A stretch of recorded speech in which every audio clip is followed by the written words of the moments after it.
మీరు చిన్నప్పుడు 9వ తరగతి నుండి 9వ వయసు నుంచి మీకు ఈ వేధింపులు స్టార్ట్ అయ్యాయి అవును సార్. పెళ్ళయ్యే వరకు వచ్చాయి. అంత మీకు భేదించిన పోలీస్ ఆఫీసర్ గుర్తున్నారు ఎవరైనా? పోలీసు వాళ్ళు పెద్ద గుర్తుకు లేరు సార్. అప్పుడు పోలీసు వాళ్ళు అయితే ఇప్పుడు లేరు కూడా ఈడ. కాకపోతే ఇంటి ముందరికి వస్తే మస్తుగా తిప్పలు పెట్టిండ్రు. ఇంట్లో సామాను మొత్తం తాళాలు ఇరగొట్టిపోయేది. నైట్ మేము ఉండకపోయేది. ఇద్దరు అనుకొని వెళ్ళిపోయారు పార్టీలో. ఇద్దరం మాట్లాడుకొని 94లో పెళ్ళి అయితే 95 పార్టీ ఒక సంవత్సరం. పార్టీ కూడా ఇంకా జనార్దన్లో బయట ఉంటే చంపేస్తారు లోక్స్వామి లాగానే. ఒక అనవసరంగా మనిషిని చంపుకోవడం ఎందుకు అని చెప్పి పార్టీ కూడా ఓకే అని చెప్పి ఇంకా నీ భార్య దగ్గర మాట్లాడుకొని రాండి అని చెప్పి చెప్పిండ్రు. పిలిపించిండ్రు ఒకసారి ఇద్దరిని. పార్టీలోకి వెళ్ళిన తర్వాత ఎక్కడ మీకు బాధ్యులు ఎవరిని చేశారు? మీ ఇద్దరు విడివిడిగా పెట్టుంటారు కదా? లేదు సార్, ఫస్ట్లో విడివిడిగా ఏం లేము. పానగాలి దళంలోనే ఉన్నాము. స్టార్టింగ్లో ప్రభాకర్ ఉన్నాడు, చంద్రాన్న. ప్రభాకర్ అంటే సాంబశివుడు. సాంబశివుడు చుక్కాపూర్, సుక్కాయిపల్లి. ఆయన్నే మమ్మల్ని తీసుకునేది కూడా పార్టీలకు. సార్ అన్న దగ్గరనే ఇంకా పోయి అన్నీ సార్ అన్న మాట్లాడేది. ఇంకా కొంచెం నాకు బాగా తెలియదు, ఏజ్ కూడా తక్కువ ఉండే. ఇంకా ఇప్పుడు జనార్దన్ వల్లనే కదా, ఇంకా ఆయన ఈమెకు ఉంటే ఈయన వల్ల ఆయన చనిపోతాడు అని చెప్పి తీసుకొని రోజు క్లాత్ తీసుకునేది మాకు. క్లాత్ తీసుకొని మాట్లాడి ఇట్లా అట్లా అని చెప్పి ఇంకా అట్లా మేము కొంచెం ఇంకా ఎదుగుదల మాటలు మాకు అర్థం అవడం. ఇంకా అట్లా పానగాల దళంలో ఉన్నాం. పానగాల దళంలో ఇద్దరం కలిసే ఉన్నాం. వెంబడే స్టార్టింగ్లో పాటలు ఇష్టం. అన్న వాళ్ళందరూ కమ్యూనిస్ట్ భావాలు ఉన్నారు. మీకు ఆ భావాలు వచ్చే భావజాలం అర్థమైంది? ఉంది. అప్పటికే కష్టపడుతున్నారు, ప్రజల కోసం కష్టపడుతున్నాం కదా. ప్రజలు పడే కష్టాలు సాధారణంగా మీ వయసులో ఏంటంటే ఆ దళం పాడే పాటకి ఎక్కువ మంది అట్రాక్షన్. మీరు అలాగా విన్నారా పాటలు? మస్తుగా పాటలు బాగా ఇష్టం. బావయ్య ఒకసారి చూసి పాడే పాట బాగా ఇష్టం అప్పట్లో. 91, 94 తర్వాత అవి బాగా ఊర్లలో మోగిపోతున్నది. లక్ష్మమ్మ అనే పాటలు అవి మామూలుగా ఉండకుండా ఊర్లలో. అప్పుడు బాగా ఇంకా పాటలు వినే. అడవిలోకి వెళ్ళిన తర్వాత సాంబశివుడు మీకు బాధ్యత చేసుకున్నారు, అర్థం చేసుకుని అన్ని నేర్పారు. అన్ని సాంబశివుడు ప్రభాకరే ఇంకా మాట్లాడి మంచిగా ఇట్లా ప్రజల కోసం బుక్స్ చదువుతుంటాం. ఇంకా అంటే రాజకీయ తరగతులు కూడా క్లాసెస్ పెడుతుంటారు సార్. వెపన్ ట్రైనింగ్ కూడా రెగ్యులర్గా ఉంటుండే. అంటే సపరేట్గా ట్రైనింగ్ కూడా కాకుండా రెగ్యులర్గా కొత్తగా వచ్చిన వాళ్ళకి కూడా సాయంత్రం ఉదయం 1-2 గంటలు. కానీ చాలా కష్టం కదమ్మా ట్రైనింగ్, ఆ తర్వాత డ్రిల్ ఉంటుంది. ఇవన్నీ మీరు ఇబ్బంది పడలేదా? ఏం ఇబ్బంది అయితే నాకేం అనిపించలేదు సార్. మీతో పాటు ఇంకెవరున్నారు మహిళలు? అప్పుడు మహిళల స్వర్ణాక ఉన్నది, భాగ్య ఉన్నది, ఎవరు హైనోలు భాగ్య ఉన్నది, నేను, పద్మ ఉండే ఒక ఆమె. ఇప్పుడు కూడా సరెండర్ అయింది. లేదు, అప్పటికే వెళ్ళిపోయింది. పార్టీలో మహిళలకి చిన్న చూపు చూస్తారు, అసభ్యంగా ప్రవర్తిస్తారు. ఎప్పుడు లేదు, అట్లాంటి సమానంగా ఉంటుంది పార్టీలో. చాలా ఇట్లా చెడ్డ పేరు మాట్లాడాలంటే అది తప్పు సార్. పార్టీలో మహిళలకు సమానంగానే ఏ దాంట్లో అయినా సమానంగానే చూస్తారు. ఇప్పుడు మేము గ్రామాలకి వెళ్ళాలన్నా, ఊర్లో గ్రామాల ప్రజలను కలవాలన్నా ఇద్దరిని పంపిస్తారు. మహిళలతోనే, ముఖ్యంగా మహిళలనే మాట్లాడిస్తారు. ఎందుకంటే ఎక్కువ తొందరగా రిసీవ్ చేసుకుంటారు, వేరే రకంగా అనుకోకుండా ఇట్లా అని చెప్పి ప్రజలకి అట్లాంటివి ఏం లేవు. అవునమ్మా, 8 సంవత్సరాల్లో ప్రజల కోసం చేసిన మంచి కార్యక్రమాలు చెప్పండి.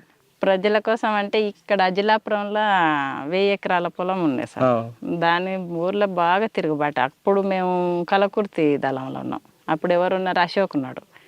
ఈ పెద్దదాగడ అమ్మాయిపల్లి ఉంటుంది ఆయనది, ఈ పక్కలనే. అశోక్ కమాండర్గా ఉన్నాడు. ఇంకా డిప్యూటీ కమాండర్గా జనార్దనే ఉన్నాడు. మేము దళ కమాండర్లాగా ఉన్నాము. అక్కడ బాగా పోరాటం. మామూలుగా అజిలాపురం పెద్దగా చెప్పుకోవచ్చు సార్. ఇంకా ప్రజలు కూడా మామూలు తిరుగుబాటు కాదులే సార్. అక్కడ భూస్వాముల వెనుక అట్లా తిరుగుబాడి కొట్లాడి భూముల్లో ఎర్ర జెండాలు వాతి పొలాలు అందరికీ సమానంగా పంచి అక్కడ పొలాలు చేసుకోవడం కూడా ఇప్పటి వరకు కూడా చేసుకుంటున్నారు. కానీ మీ భూములు పంచారు, కానీ పట్టాలేని భూములు వాళ్ళు ఏం చేసుకుంటారు?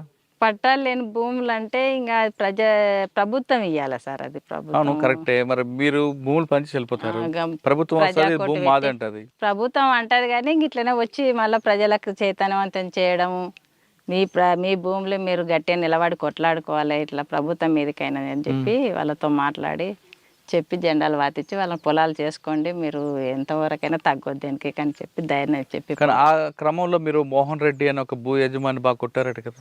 అప్పుడు మా ఊర్లోనే మస్తు. ఎందుకు ఆయన ఇచ్చినప్పుడు కొట్టడం ఎందుకు? అంటే మామూలుగా చెప్తే ఇవ్వలే సార్, అది జనాలను కూడా మస్తు తిప్పల పెట్టిండ్రు. పోలీసు వాళ్ళు పట్టుకపోవడం, కేసులు పెట్టడం, కొట్టడం, మస్తు ఇబ్బందులు పెట్టడంతో ఆయన బెదిరియడానికి కొంచెం అట్లా పిలిపించి మాట్లాడి కొంచెం వినకపోతేనే ఆ పని చేసిండ్రు, లేకపోతే అంత తొందర ఏం చేయం సార్ అట్లా పాట అయితే. తర్వాత మీకు ఇంకా గుర్తుండిపోయిన సంగతి చెప్పండి. మాకు గుర్తుండిపోయిన సంగతి ఒకటి సరికొండ ఎన్కౌంటర్లో ఉన్నాం సార్. ఎన్కౌంటర్ జరిగిన రోజు ఎలా జరిగింది, ఎన్ని గంటలు జరిగింది? అది ఎన్కౌంటర్ ఏంటంటే మేము బాగా జర్నీ చేసి అలసిపోయి ఇంకా ఎక్కడో ఒకతో అన్నట్టు గుట్ట మీదకి అయితే ఎక్కినాం సార్. ఏ గుట్ట అది? అది సరికొండ గుట్ట అని దగ్గరలోనే ఉంటుంది, సరికొండకు దగ్గరలోనే ఉంటే అక్కడ ఎక్కి మేము ఏం చేసినాం, సెంట్రీని మిలిటెంట్ని పెట్టినాం. మేము అందరం అలసిపోయినాము. ఇంకా కొంచెం సెంట్రీ అజిలాపురం పిల్లాడే ఉన్నాడు, ప్రకాష్ అని అజిలాపురం పిల్లాడు ఉన్నాడు. మేము దళంలో సభ్యులము అంతా నలుగురమే ఉన్నాం, నేను, జనార్దను, భాగ్య, అశోక్, తర్వాత ఇంకొక మిలిటెంట్ ఉన్నాడు, ఇద్దరు మిలిటెంట్లు ఉన్నారు. ఒక అతన్ని సెంట్రీ పెట్టినాము. అయితే సెంట్రీ నుంచి పోలీసు అంతకుముందు నైటే వచ్చినారు పోలీసు వాళ్ళు.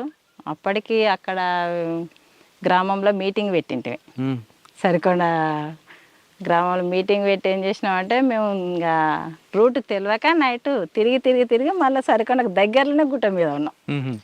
అట్లా ఏమైందంటే మీటింగ్ పెట్టేదాడు పోలీసు వాళ్ళు ఎంటర్ అయ్యి దాదాపు 500 మంది పోలీసు వాళ్ళు వచ్చింటారు.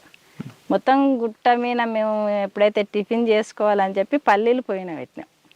చాయ్ పల్లీలు ఉంటాయి, ఉదయం పూట తిరిగి వచ్చినాం కదా అని చెప్పి పోయిన పెట్టే పొగ అనేది చూసిండ్రు పోలీసు. గుట్ట మీద ఎందుకు వస్తుంది పొగ చూడాలని ఆ గుట్ట చుట్టుముట్టి ఇమ్మడే ఫైరింగ్ ఓపెన్ చేసి ఫైరింగ్ చేసేదాడే మేము ముగ్గురం కూర్చుంటాం, నేను, జనార్దన్, భాగ్య పొయ్యి దగ్గర కూర్చున్నాం. అశోక్, చంద్రమౌళి గుట్ట కింద పడుకొని ఉన్నారు సార్, సెంటర్ ఉన్నాడు.